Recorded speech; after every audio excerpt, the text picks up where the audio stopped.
double crochet US, treble UK, okay? So what we're going to do is we're going to put some yarn over our hook before we go into the stitch, okay? So this is where things get slightly different.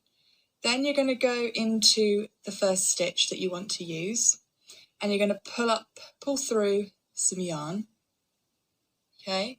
Then you're going to yarn over and pull through just 2 of the loops on your hook, and you're going to yarn over again and pull through the next 2, okay? And that's 1 double crochet all done, okay? Next stitch, let me just show you again. So yarn over into the next stitch, pull up or pull through some yarn. Then you have 3 loops on your hook, as you can see, and you're going to yarn over your hook, pull through 2. Do you see how when I grab the yarn, my hook is facing up, but when I go through the loops, my hook is facing down?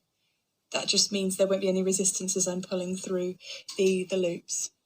Okay, again, yarn over into the stitch, pull through the yarn, 3 loops on my hook, yarn over, pull through 2, and yarn over again and pull through 2, okay? I'll just show you that a few more times, but of course you can always rewind the video if you need to. It's one of those things that just takes time to learn, but once you've learnt it, it really does become second nature. And I know it could be fiddly and I know it could be frustrating, but it's really worth it once you get it, because you can make some really beautiful things.